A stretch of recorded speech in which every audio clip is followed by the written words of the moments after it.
Fah, kok kamu bisa sih dapat info kajian terus? Ini loh, aku tuh dapat info kajian terbaik setiap harinya dari Kalam TV, Kak. Oh ya, aku juga mau join dong. Gimana caranya? Nah, dulu tuh kan aku nge-save nomor Kalam TV kan, terus dikirimin deh info kajian setiap harinya. Gitu. Tapi Kak, sekarang lagi ada kendala di Bennett, jadinya pindah di saluran deh. Tapi lebih simpel loh. Saluran WhatsApp? Iya. Wah, gimana mau dong? Kakak buka lagi deh story aku. Iya. Terus? Nah, terus diklik deh. Nah, udah ada kan channelnya? Wah, iya. Iya, tinggal di follow. Wah, banyak banget info kajiannya. Iya, banyak banget, Kak. Tapi nggak cuma kajian aja. Kadang ada juga suka video pendek, terus ada nasihat-nasihat. Pokoknya banyak banget deh. Masya Allah, ih menarik banget. Ini ada influencer-influencer juga Ustadznya, Masya Allah. Ih, menarik banget. Aku langsung follow ah.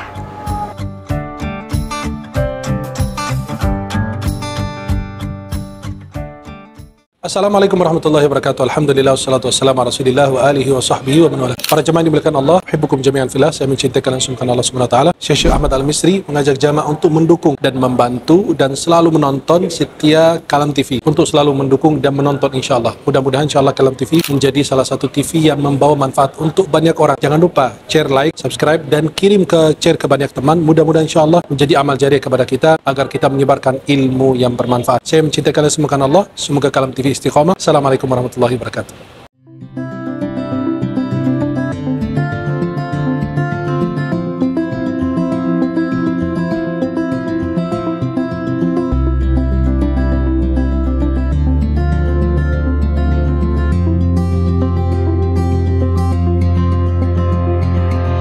Berawal dari sebuah mimpi dan harapan, Kalam TV hadir pada tahun 2016 sebagai channel di platform YouTube untuk mensyiarkan Islam seluas-luasnya dengan tayangan-tayangan yang menarik, inspiratif, dan juga penuh dengan nilai hal-hal edukasi.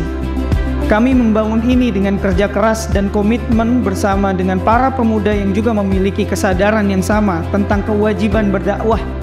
Kualitas yang tampil di layar kaca merupakan bentuk keseriusan kami dalam bekerja dan bertumbuh guna untuk bisa memberikan yang terbaik untuk umat muslim. Secara konsisten kami menyajikan tayangan seputar dunia Islam yang diantaranya diskusi keislaman, berita tentang dunia Islam dan kajian keislaman secara live untuk membantu kaum muslimin yang berhalangan hadir secara langsung untuk menyimak kajian di masjid-masjid yang mulia. Kini, dengan mudah masyarakat muslim dimanapun mereka berada bisa melakukan tholabul ilmi hanya dengan menekan satu tombol dalam gadgetnya. Kurang lebih ada 20 tayangan live streaming dalam sepekan yang akan membantu masyarakat muslim Indonesia khususnya dan dunia pada umumnya menyaksikan kajian dengan mudah dan menyenangkan di channel YouTube Kalam TV. Langkah ini kami ambil sebagai upaya untuk memberikan kontribusi tayangan-tayangan yang bernilai positif di jagat maya Indonesia khususnya. Dengan ini semua, kami menyadari bahwa tidak ada dakwah tanpa tantangan. Pada tahun 2019, kami mengalami tantangan dalam berdakwah di platform YouTube ini. Channel yang sudah kami bangun dengan setidaknya sudah dinikmati oleh 40-70 ribu subscriber, dengan pertumbuhan 1000 subscriber per harinya dan jutaan kali tayang, harus kami ikhlaskan karena terkena hack oleh pihak-pihak yang tidak bertanggung jawab. Kami berharap pihak YouTube bisa membantu kami, akan tetapi kami sadar jika Allah sedang mengajarkan kepada kami tentang arti sabar dan terus berjuang. Setelah hal tersebut terjadi, tidak memutuskan semangat kami untuk mensiarkan Islam. Kami bangun kembali channel Kalam TV ini dan sampai saat ini telah dinikmati oleh 33.000 subscriber dan diputar sebanyak 2 juta kali. Kami pun memutuskan untuk tidak memonetize channel kami agar masyarakat muslim Indonesia bisa merasa nyaman menyaksikan tayangan di Kalam TV tanpa harus diselingi oleh iklan. Keikhlasan dan kecerdasan adalah kunci bagi kami untuk bisa memberikan tayangan yang berkualitas untuk umat muslim di seluruh dunia. Alhamdulillah, berkat dukungan dari umat, Kalam TV bisa terus berkembang dan bertumbuh agar menjadi mercusuar tayangan keislaman di Indonesia yang tidak terafiliasi oleh pihak manapun dan dengan bimbingan langsung dari Kiai Haji Didin Habiduddin. Selaku pembina, kami merasa terjaga sekaligus yakin dalam melangkah dalam mengeluarkan konten-konten edukatif, inspiratif, dan akurat. Kami mengajak kepada seluruh lapisan masyarakat untuk ikut mendukung Kalam TV dengan cara mengkoreksi saat terjadi kesalahan, memberikan ide terbaik, dan mendukung tumbuh kembangnya Kalam TV baik secara material dan moral.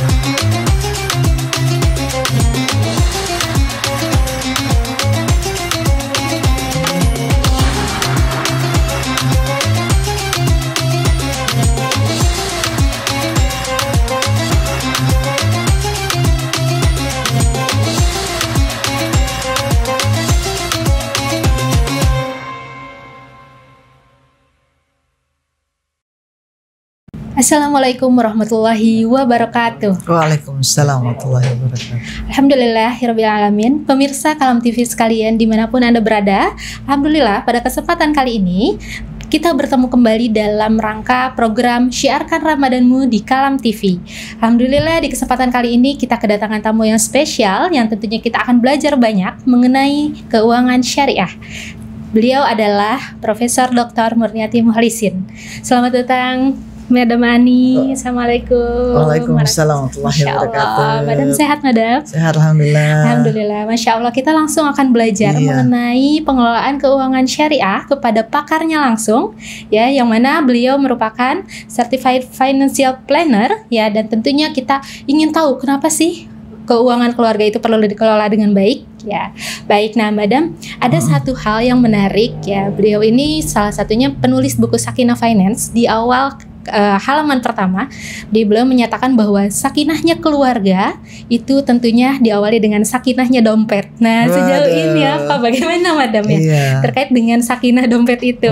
Baik, insya Allah kita akan bersama-sama dengarkan materi yang luar biasa dari Prof. Murniati Mukhlisin. Baik, Madam, silakan. Ya, Bismillahirrahmanirrahim. Alhamdulillah, nasta'inu wa nastaghfiru wa na'udzubillahi min shururi anfusina wa min sayyiati a'malina. May yahdihillahu fala mudhillalah wa may yudhlil fala hadiyalah. Asyhadu an la ilaha illallah wa asyhadu anna Muhammadan abduhu wa rasuluh. Allahumma shalli ala sayyidina Muhammad wa ala ali sayyidina Muhammad. Rabbi shrah li sadri wa yassir li amri wa hlul 'uqdatam min lisani yafqahu qawli. Subhanaka la ilma lana illa ma 'allamtana innaka antal alimul hakim. Shadaqallahul azim.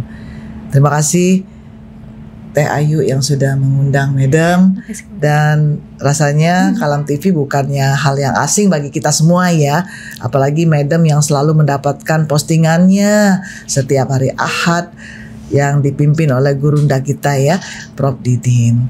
Jadi Kalam TV ini salah satunya juga sangat prihatin sekali, sangat memperhatikan tentang perencanaan keuangan keluarga. Ini bagus banget, seneng banget Madam dengernya. Kenapa? Karena banyak keluarga-keluarga yang nggak paham atau nggak mau ngurusin dompetnya. Jadi di bulan Ramadan ini saatnya kita betul-betul khusus ngelihat dompet, karena memang dompetnya juga ikutan puasa. Kenapa? Puasa yang harusnya kita lanjutkan, karena kan kita sebenarnya di bulan Ramadan ini alhamdulillah masjid makin banyak yang penuh, ya kan?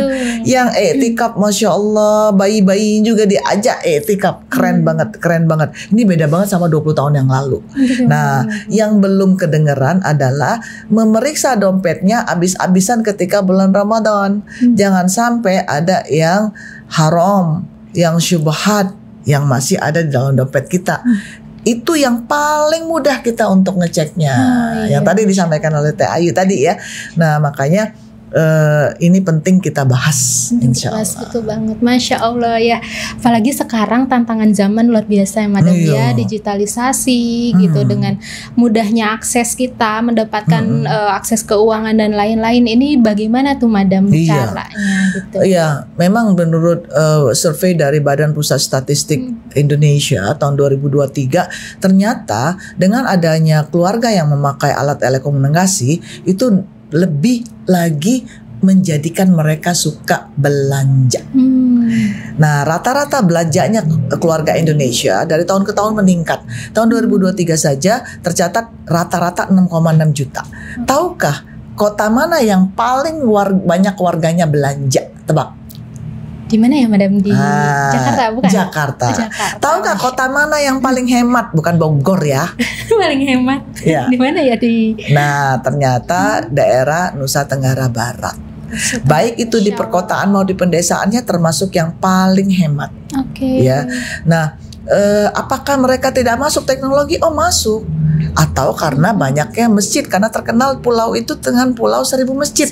Mungkin juga, tapi kita belum adakan surveinya atau penelitian lebih lanjut. Tapi yang penting, yang adanya dengan adanya teknologi digitalisasi bukan menjadikan kita makin suka belanja hedon ataupun ngutang pakai titik-titik letter.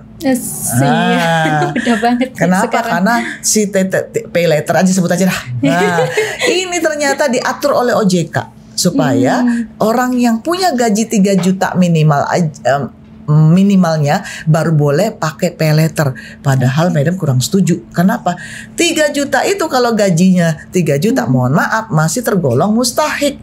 Ngapain pakai pay letter? Khawatirnya karena dianjurkan oleh pemerintah malah menyalahgunakan. Justru jangan berutang kalau masih mustahik, ya. Gawat banget. Nah, ya itu dia. Dari mana mau bayar utangnya ya Madam ya? Itu dia. Masa mau nunggu zakat dulu baru bayar utang? Kalau misalnya perlu untuk urusan daruriyahnya, primernya, memang lembaga zakat bertanggung jawab ya. Tapi lebih dari itu harus berikhtiar supaya jangan gajinya 3 juta lagi. Dan di stop dulu utang-utang yang secondary. Baik Madam, ada hal menarik ya di sana bahwa ternyata tadi digitalisasi itu bisa membuat orang lupa diri saking mudahnya gitu, sehingga ya tadi itu ya. Nah sekarang sebetulnya hal mendasar apa Madam yang tadi dikatakan bahwa di Nusa Tenggara Barat itu bisa hemat, dalam arti hematnya yang seperti apa nih Madam? Iya, nah memang mereka dari segi kebutuhan keluarganya ya, mereka bisa lebih mengelolanya. Cuman Madam juga harus tanya juga, Madam sering ke Nusa Tenggara Barat, memang orangnya tough ya, lebih kuat lah untuk menghadapi permasalahan. Misalnya pada waktu itu ketika kita tahu bahwa tahun 2018 ya, itu kan gempa ya di sana, ternyata perempuan-perempuannya ketika kami mengadakan program pemberdayaan ekonomi Du'afa hanya 1 hari saja istirahatnya atau 2 hari saja, setelah itu dia bangkit langsung ke pasar.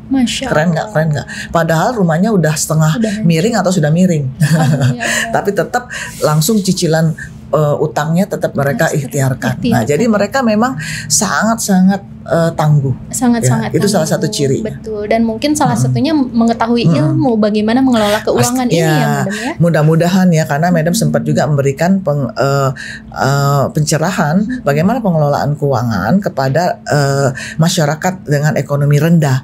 Karena selama ini ketika kita bicara soal pengelolaan keuangan, orang selalu berpikir, oh iya dong, Teh Ayu yang cocok karena Teh Ayu gajinya sekian-sekian. Dianggapnya orang kaya aja. Wajah Teh Ayu kan kayak orang-orang kaya ya, HNWI atau high net worth individuals. Amin. Padahal masyarakat ekonomi rendah juga perlu dibimbing untuk bagaimana mengelola keuangannya. Nah, ini yang kita bantu, dan Madam percaya kalau masyarakat ekonomi rendah ini kita bantu dengan perencanaan keuangannya, mereka akan lebih cepat naik kelasnya, meninggalkan garis kemiskinan. Madam sangat percaya sekali. Masya Allah. Iya, betul. Ya kan selama ini hanya yang kaya, udah dia mampu mengelola keluarga keuangannya ya Madam ya. Tapi dalam arti bahwa sekarang tuh yang nggak ada orang yang apa tadi berpenghasilan rendah, itu kan berarti harus mengadakan uang tersebut gitu. Iya. Yang sudah ada berarti harus mampu mengelola uang Iya. tersebut seperti itu. Nah, Iya. tadi ada upaya bagaimana berusaha atau berikhtiar dengan menggunakan tangan sendiri itu ya Madam ya. Iya. Masya Allah. Oke, baik. Mungkin ada Madam tips-tips apa sih yang kira-kira tentang pengelolaan keuangan ini? Iya, ini Madam tuh greget ya, karena kan ya ada yang banyak mengikuti tips-tipsnya, ada yang cuma mendengarkan, ada yang mungkin pas lagi ngantuk jadi nggak jelas gitu ya tipsnya. Jadi kalau dengan Al-Kalam TV, insya Allah bisa diulang-ulang terus ya dengerinnya. Nah, yang paling penting adalah tipsnya adalah kita percaya bahwa pasti segala sesuatu yang diperintahkan Allah Subhanahu Wa Taala, dicontohkan oleh Rasulullah SAW, itu pasti ada manfaatnya. Nah, di sini kita salah satunya aja di dalam surah Al-Hasyr, surah yang ke-59 ayat 18, a'udzubillahi minasyaitonirrajim, ya ayyuhalladzina amanu ittaqullah wal tanzur nafsum ma qaddamat lighad wattaqullah innallaha khabirum bima ta'malun. Ayat ini keren banget dan dalam banget pesannya dan kencang banget pesannya. Kenapa? Karena 2 kali kita diperintahkan untuk bertakwa kepada Allah. Ittaqullah wattaqullah. Ngeri nggak dengernya? Ngeri nggak? Nah, isinya apa? Pesannya adalah bagi kita semua, satu-satunya nih manusia, untuk menyiapkan apa yang akan terjadi di hari esok. Artinya kita semua harus siap merencanakan, melakukan, menjalankan apapun yang kita kerjakan hari ini akan di besok-besok, kemarin-kemarin ini semuanya akan dipertanyakan di yaumil akhir. Dan Allah maha teliti, artinya semua itu akan diperiksa. Sekecil-kecilnya sebesar biji jahroh pun akan diperhitungkan. Makanya jangan sampai kita nggak termasuk hal yang keuangan.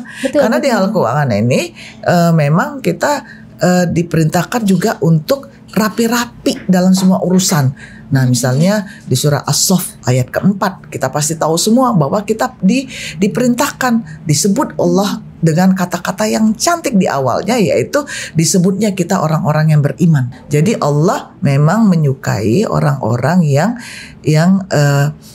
yang kalau melakukan pekerjaan atau secara berjamaah, seperti bangunan yang kokoh, bersaf-saf itu berjamaah ya, dan ka'annahum bunyanun marsus. Artinya kita dalam lingkungan keluarga itu harus kerjasama. Suami yang cari nafkah, istri yang mengatur keuangannya, anak-anak yang juga ikut belanja. Kemudian kalau ada pembantu rumah tangga, itu juga semua harus kerjasama. Bagaimana mengatur keuangan ini supaya selalu berkah, selalu terhindar dari hal-hal yang maksiat, harus terhindar dari hal-hal yang mubazir.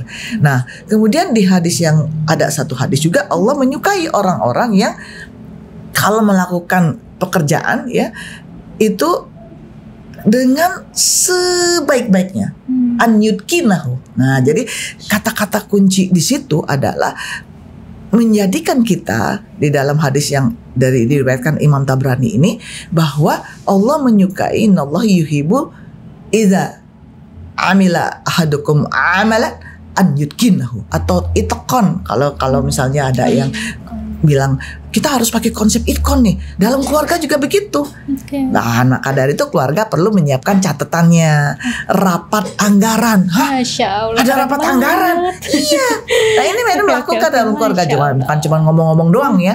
Nah, jadi ada rapat anggaran, ada duduk bersama, ada muhasabah tahun 2024 kemarin belanja apaan aja. Masya Allah, sampai sedetail sampai segitunya. Nih tahun 2025 ini kita mau belanja apa lagi, mau buat impian apa lagi, gimana mencapainya, utangnya gimana, dan gimana supaya lebih bisa investasi lebih baik lagi. Wah, menarik sekali. Nah, dari kecil anak-anak Madam sudah dibiasakan. Bahkan mereka sekarang lagi buat laporan. Semuanya menggunakan aplikasi, dan Madam sudah minta ya, mana laporan, biasanya laporan per bulan. Sekarang Madam minta buat kompilasi laporan tahunan. Jawabannya apa ketika ditaruh di grupnya keluarga ya? Iya. Siap Mami. Oke Mami, gitu. Jadi kata Madam kita rapat ya hari Sabtu, lucu banget dah. Tapi memang itu dia biasa kami lakukan di keluarga, termasuk waktu anak-anak masih kecil-kecil ya, dengan suami ketika awal-awal pernikahan memang sudah biasa. Sudah biasa. Supaya apa? supaya bisa saling menahan diri. Ada kesepakatan. Supaya apa? Supaya ada kesepakatan. Supaya apa? Impian-impian kita itu diselaraskan. Iya. Jangan suami mau impiannya misalnya mau beli mobil, kitanya mau beli rumah. Iya. Kacau tuh. Iya betul. Ya, betul. terus jangan nanti suami bilang kita investasi dulu dong di sini, tapi istrinya mau investasi di tempat lain, arisan lebih bagus nih bang katanya. Nah, jadi jangan seperti itu. Jangan suami maunya investasinya di bisnis ini bisnis itu untuk di masa pensiunnya, istrinya bilang jangan, kita kos-kosan aja. Nah, nyambung kan? Nah, maka dari itu kalau duduk berdua bersama-sama anak-anak juga, itu bisa kita tatan lebih baik lagi. Jadi Madam menganjurkan, dan kalau mau lihat contoh-contohnya banyak ya, nanti suatu hari Madam kasih deh contoh-contohnya tapi memang nggak bisa cepet-cepet ya, harus ikutin. Ada waktunya. Jadi waktunya terbatas ya, insya Allah nanti kita gimana sih memulainya. Nanti step-stepnya itu pokoknya ada 5 hal. 5 hal. Ya, pertama adalah bagaimana kita mengelola pendapatan kita. Nah, pastikan dulu nih prinsip ini ya, baru nanti yang teknisnya seperti apa. Kemudian kedua, bagaimana kita mengelola kebutuhan kita. Nah, ketiga, bagaimana kita mengelola kalau kita surplus. Duitnya lebih banyak dari yang kita belanjakan, tapi juga keadaan yang defisit, uangnya lebih sedikit dibandingkan yang kita perlu belanjakan. Nah, keempat adalah mengelola impian keuangan keluarga. Kelima, bagaimana kita mengelola resiko-resiko keuangan. Nah, misalnya ada dana darurat enggak, ada resiko asuransi syariah enggak, ada enggak kita resiko yang mungkin utang piutang belum terbayarkan, maka ada juga penyakit kronis, dan juga yang terakhir resiko kematian. Bagaimana resiko kematian ini bukan resikonya, tapi keuangannya itu punya resiko kalau ditinggal mati. Jangan sampai utangnya belum lunas. Salah satunya ya. Nanti malah mewariskan utang ya Madam ya. Jangan sampai mewariskan Masya Allah, utang. 5 hal yang luar biasa ya para pemirsa sekalian. Dan saat ini mungkin di antara tengah masyarakat masih berkutat di antara suami deh yang megang uang, aku aja istri yang pegang uang gitu ya. Nah, seperti itu bagaimana Madam baiknya gitu. Nah, ya, memang pertama-tama suami istri untuk menjelaskan siapa yang punya role ya, yang megang uang siapa, itu sebenarnya di Indonesia 70% memang istri yang punya kuasa dalam pengelolaan keuangan. Kata istri ini ya, setiap Madam ke majelis taklim, setiap Madam ngisi kajian, selalu tanya, halo para ibu-ibu, istri-istri, ustazah-ustazah, ini uang suami uang siapa? Uang istri. Uang istri uang siapa? Uang istri. Utang suami utang siapa? Utang suami katanya. Utang istri utang siapa? Ya utang suami. Nah loh, jadi nggak banyak ya istri-istri pada sadar bahwa ini harus disadarkan ya, di sedikit ruqyah juga ya. Nah, jadi istri-istri harus tahu bahwa harta suami, harta istri, utang suami, utang istri, utang istri juga ya, masing-masing menanggung. Iya. Kecuali kalau kata suami, ini beli ya rice cooker, utang juga nggak apa-apa, nanti papa yang bayar. Nah, yang tanda tangan papa ya. Nah, gitu. Begitu juga di bank. Makanya di bank sekarang semua bank diwajibkan oleh Bank Indonesia untuk menghadirkan suami atau istri ketika suami atau istri datang ke bank untuk meminta pembiayaan atau kredit. Misalnya nih suami mau ngadain utang nih ya, istri harus tanda tangan setuju. Supaya tidak ada dusta di antara kita. Gitu ya. Nah, jadi memang banyak di antara suami istri tidak terbuka. Makanya diperlukan tadi ya, kalau kita mengelola keuangan itu pertama adalah mengevaluasi keadaan keuangan atau harta dan kewajiban suami dan istri. Makanya tadi dibuat semacam posisi keuangan. Hartanya berapa, kewajibannya berapa. Suami dan istri dipisahkan. Jadi tahu, ya kan? Nah, kedua adalah ketika kita melihat adanya permasalahan di sana, karena kalau dicatat tuh baru kelihatan tuh permasalahannya. Utangnya lebih banyak daripada hartanya, lebih pasak daripada tiang, kita bisa benahin. Kalau yang belum syariah, misalnya ada ini kok rekening kamu masih di konvensional ya? Iya Pak, emang belum dikasih tahu. Kan dulu udah kasih tahu, repot mau pindah ke syariah. Nah, kan bisa kelihatan ketika kita udah dicatat semua. Terus nanti, Pak, ini KPR-nya kok belum dipindahin sih? Kan kita ada harusnya KKPR syariah.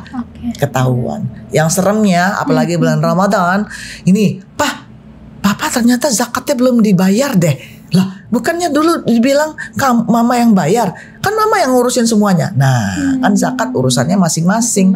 Harusnya kita terbuka dalam hal perhitungannya dan juga bagaimana kita menyalurkannya. Oke, baik Madam, Masya Allah ya, yang di situ juga bisa jadi sumber pertengkaran kalau kita tidak terbuka ya Madam. Serem. Iya, nomor satu aja pendapatan tadi masih PR banget bagi kita gitu ya, apalagi beranjak kepada ke tadi impian keluarga, terus sampai kalau yang nomor satunya belum selesai gitu ya, seperti itu Madam ya. Oke, baik, yang berikutnya itu ada pengelolaan keinginan. Nah, kadang-kadang kita suka sulit membedakan itu antara keinginan dan kebutuhan ya. Nah, ini dia makanya dengan adanya diskusi tentang anggaran belanja, makanya ada aplikasi yang bisa menyusun anggaran bulanan.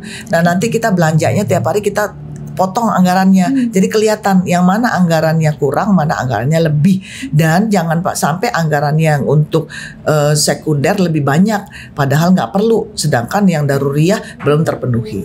Makanya mengelola impian itu dipisahkan dari mengelola kebutuhan, karena orang banyak inginnya kan, betul. Sebenarnya butuhnya tuh sedikit, tapi karena banyak inginnya, apalagi dengan adanya iklan-iklan bergentayangan di handphone kita, akhirnya kita nggak bisa ngebedain antara kebutuhan dan keinginan. Ini bahaya banget. Iya, betul. Iya. Nah, pokoknya kalau kebutuhan itu nggak bakal bisa hidup lah kalau kita nggak ada, misalnya makan, sandang, papan. Itu yang utama. Nah, itu yang utama. Tapi kalau impian, kita misalnya impian kita pengen ganti mobil, ganti motor, ganti TV, itu kan impian. Betul. Kalau nggak kena juga nggak apa-apa. Emang pingsan apa kalau nggak ada TV, nggak ada motor? Nah, kan masih banyak alternatif yang lain. Ya. Baik, Masya Allah, luar biasa Madam, luar biasa. Dan tadi disebut-sebut aplikasi nih, jadi penasaran kan ya Madam ya, aplikasi ini tuh seperti apa gitu. Sebenarnya nggak perlu aplikasi, karena dulu Madam juga mencatat. Ya. Jadi ada bukunya, buku apa aja, yang penting istiqomah. Kalau nggak istiqomah itu namanya istirahat. Istirahat selamanya. Iya, biarin. Kalau istirahat ya udah selama-lamanya, nggak nyatet-nyatet dah. Yang penting kalau apapun gadgetnya, apapun medianya, kalau nggak istiqomah, betul. repot banget. Banyak Madam temui, aduh Madam, aku kayaknya masih belum istiqomah. Ya udah istirahat aja. Kita Madam gitu ya. Nah, jadi yang penting tahu manfaatnya. Kalau udah tahu manfaatnya, insya Allah apa aja medianya, aplikasinya bisa cari aja di googling ya, itu bisa kalau kita tahu sama manfaatnya, kita pasti nyari-nyari kan. Masya Allah, gitu. Luar biasa. Oke, Madam, tadi berbicara tentang apa itu namanya tuh?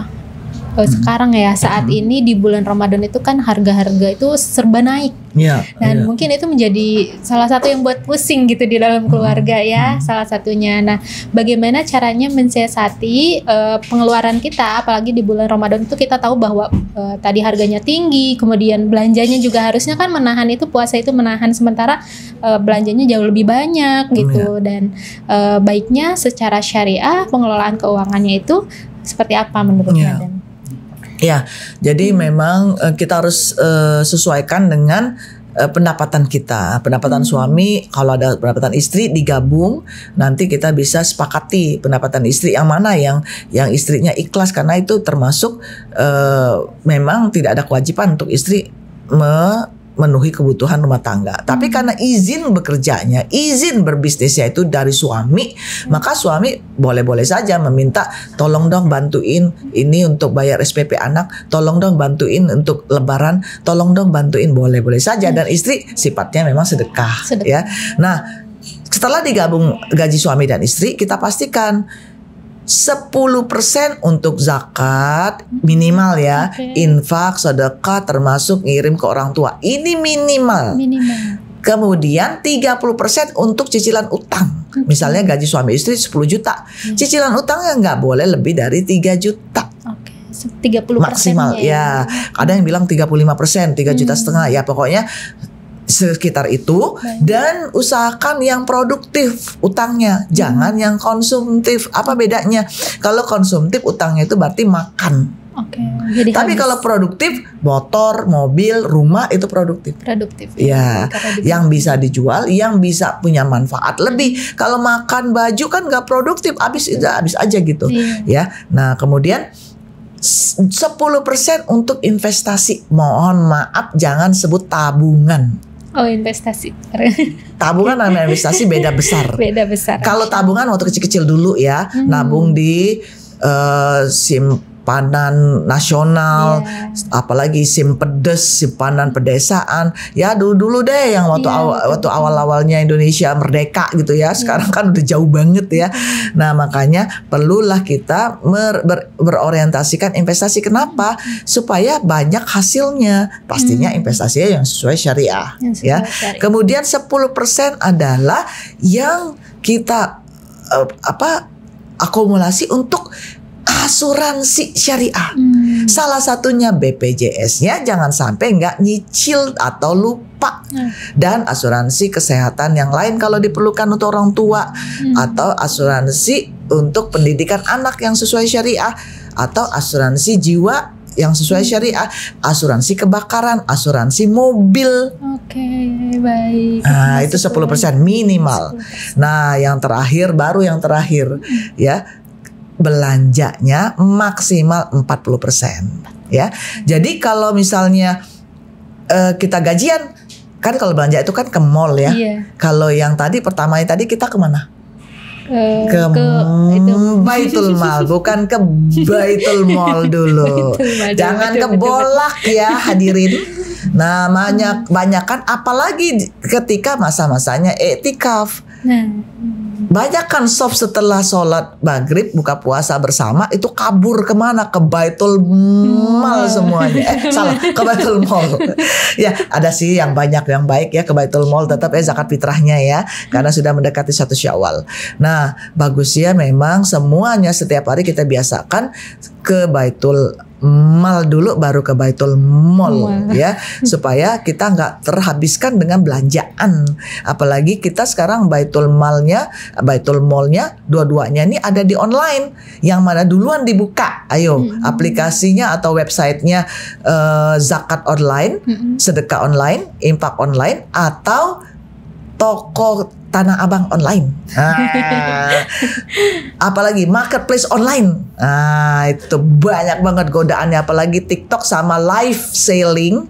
Itu ampun dah, madam ngelihat orang yang live itu hebatnya, mereka makan vitamin apa ya sampai bisa kencang banget ya berdiri sama ngomong, dan ternyata laku banyak. banget ya. Madam tanya teman-teman madam yang berdagang ya, ternyata menolong banget ya yang live itu ya.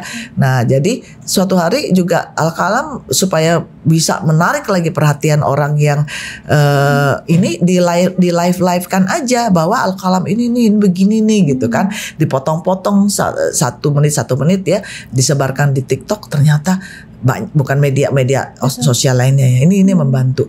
Tapi ya bagi kita jadi lebih menjadi musuh Betul. karena belanjanya makin menarik gitu ya. Melupakan ibadah justru ya di bulan Nauzubillah. Jangan sampai lupa Tadi ya. menarik banget madam pembahasannya, ada tentang bagaimana ATM-nya sudah syariah atau belum Iya. ya. Kemudian investasinya sudah syariah atau belum Iya. gitu ya. Mungkin masyarakat masih belum tahu nih madam yang syariah ini seperti apa Iya. gitu. Lalu pas cek dompet, aduh ternyata ATM-nya masih konvensional gitu. Masih banyak yang seperti itu sepertinya madam. Jadi mohon arahannya bagaimana sih agar masyarakat luas itu lebih tahu bahwa produk syariah ini menjadi sebuah produk alternatif di saat ini sebagai upaya untuk kita mensakinahkan dompet salah satunya yang nanti akhirnya ke sakinah keluarga. Seperti itu madam, bagaimana? Iya, ya jadi memang tadi setelah kita buat tulisan-tulisan bersama keluarga, menuliskan apa saja yang kita punya, aset kita, utang kita. Pertama kita merasa yakin bahwa ya Allah, ini ternyata Engkau memberikan lebih banyak lagi kenikmatan selama ini yang aku hampir lupa. Karena setelah dicatat, madam tanya orang-orang yang sudah kita suruh nyatat, ayo catat semuanya. Gimana nih perasaannya? Ya Allah, terima kasih ya Allah, alhamdulillah ya Allah. Ternyata dia merasa lebih baik lagi kehidupannya setelah dia menikah dan sampai hari ini. Ayo bandingin 10 tahun yang lalu, utangnya lebih banyak atau hartanya lebih banyak? Hartanya. Emang kita ngucapin syukur kepada Allah? Enggak sih, baru hari ini katanya. Tuh kan sedih kan. Nah itu jadi, nah setelah itu ketika kita lihat, kita juga harus ada ilmu syariahnya, bahwa ada 6 yang kita dilarang, yaitu kalau di catatan kita tadi, di rekening kita tadi, di dompet kita tadi, di ATM kita tadi ada, termasuk yang di rumah kita, yang di lemari kita, yang di dapur kita, ada tidak 6 elemen ini? 1, ada nggak yang unsur-unsur ribanya? Kedua, ada nggak unsurnya yang nggak jelas atau yang disebut dengan gorornya? Punya siapa ya ini ya? Aduh kayaknya bukan kita punya deh. Ya udah, jangan dimilikin gitu ya. Yang ketiga, ada unsur judinya, spekulasinya, ada nggak? Keempat, ada nggak unsur dorornya, menyakiti? Ada nggak unsur zolimnya, ya kepada orang lain, menzolimi? Ya misalnya ada gaji yang kita tahan dari pembantu rumah tangga kita, atau kita janjikan dengan orang yang menghutangi tapi kita nggak bayar. Nah kemudian yang keenam adalah ada nggak yang haram? Ada nggak yang tadi di rekening kita, di dompet kita ternyata bukan milik kita atau haram? Apa tuh? Kayaknya aku baik-baik aja, aku kerja di lembaga zakat, aku kerja di lembaga yang pendidikan yang islami, nggak haram dong. Tapi ternyata ada zakat yang belum dikeluarkan. Ada hal yang bukan milik kita, ada di rekening kita yang harus kita keluarkan supaya dia bersih. Tutohirum wa tuzakihim biha. Nah, insya Allah kita sambung nih. Topik yang ini keren banget nih, pas banget di bulan Ramadan untuk yang zakat. Tapi intinya 6 hal ini kita ulang-ulang terus, kita cek bersama-sama suami. Tapi tentunya belajar tentang syariah, dan belajarnya nggak pakai cuma setengah jam ya. Itu kayak Teh Ayu aja belajar syariah, beliau perlukan 14 kali pertemuan sama UTS sama UAS masing-masing 2,5 jam, ya kan? Jadi perlu 1 semester ya. Iya, aduh, jangan mau instan-instan, maunya googling aja. Belajar yang benar-benar, belajar ke kampus yang formal ataupun di sertifikasi ya, ataupun di kelas-kelas yang bukan setengah jam atau 1 jaman gini ya. Jadi yang panjang ya. Oke, baik. Alhamdulillah, Masya Allah banyak sekali ilmu ya terkait dengan kenapa kita penting mengelola keuangan keluarga, dan tadi sudah disampaikan oleh pada beberapa poin yang tentunya akan menjadi bekal bagi kita semuanya, terutama di bulan Ramadan ya, yang insya Allah membuat kita semakin tenang, semakin sakinah ya dalam hal pengelolaan keuangan keluarga. Baik, untuk selanjutnya mungkin untuk pertanyaan, tadi sudah beberapa pertanyaan ya Madam ya. Jadi insya Allah untuk pertemuan kali ini kita cukupkan sampai di sini, dan kita akan bertemu kembali pada acara Syiarkan Ramadanmu di Kalam TV di pertemuan berikutnya. Sampai ketemu kembali, sehat selalu. Terima kasih pemirsa. Assalamualaikum warahmatullahi wabarakatuh. Waalaikumsalam warahmatullahi wabarakatuh.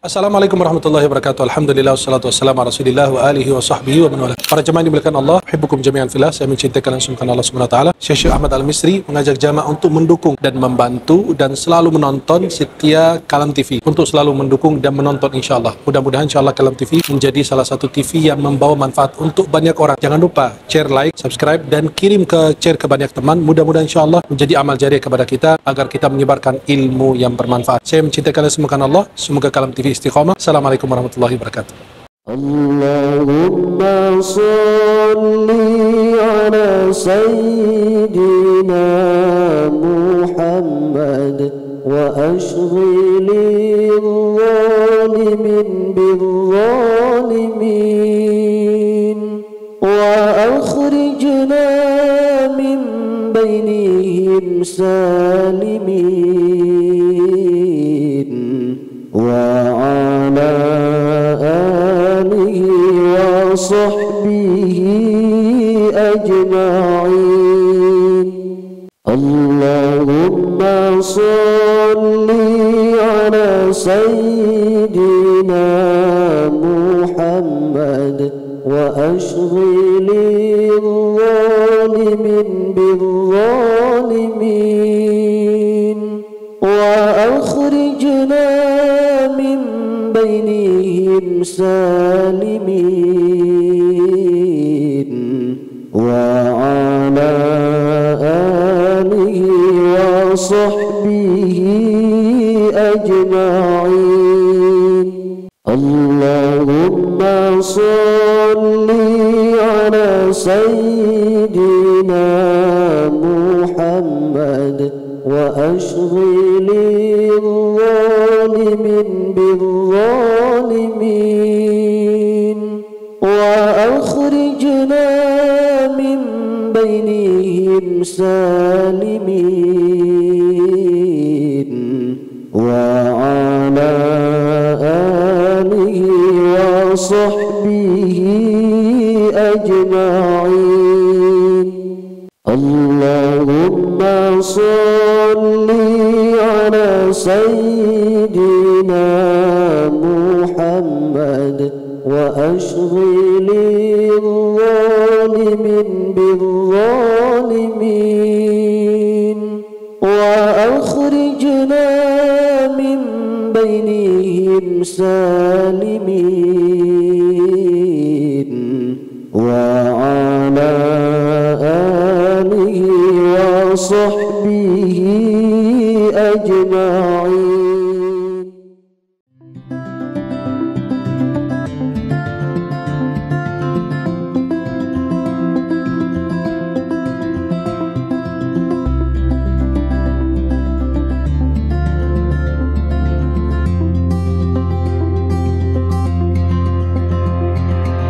Berawal dari sebuah mimpi dan harapan, Kalam TV hadir pada tahun 2016 sebagai channel di platform YouTube untuk mensyiarkan Islam seluas-luasnya dengan tayangan-tayangan yang menarik, inspiratif, dan juga penuh dengan nilai hal-hal edukasi. Kami membangun ini dengan kerja keras dan komitmen bersama dengan para pemuda yang juga memiliki kesadaran yang sama tentang kewajiban berdakwah. Kualitas yang tampil di layar kaca merupakan bentuk keseriusan kami dalam bekerja dan bertumbuh guna untuk bisa memberikan yang terbaik untuk umat muslim. Secara konsisten kami menyajikan tayangan seputar dunia Islam yang diantaranya diskusi keislaman, berita tentang dunia Islam dan kajian keislaman secara live untuk membantu kaum muslimin yang berhalangan hadir secara langsung untuk menyimak kajian di masjid-masjid yang mulia.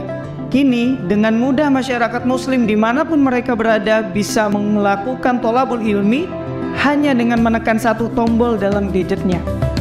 Kurang lebih ada 20 tayangan live streaming dalam sepekan yang akan membantu masyarakat muslim Indonesia khususnya dan dunia pada umumnya menyaksikan kajian dengan mudah dan menyenangkan di channel YouTube Kalam TV.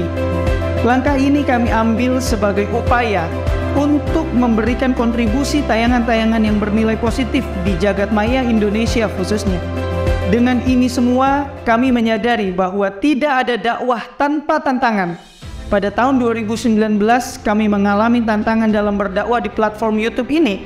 Channel yang sudah kami bangun dengan setidaknya sudah dinikmati oleh 40-70 ribu subscriber, dengan pertumbuhan 1000 subscriber per harinya dan jutaan kali tayang, harus kami ikhlaskan karena terkena hack oleh pihak-pihak yang tidak bertanggung jawab.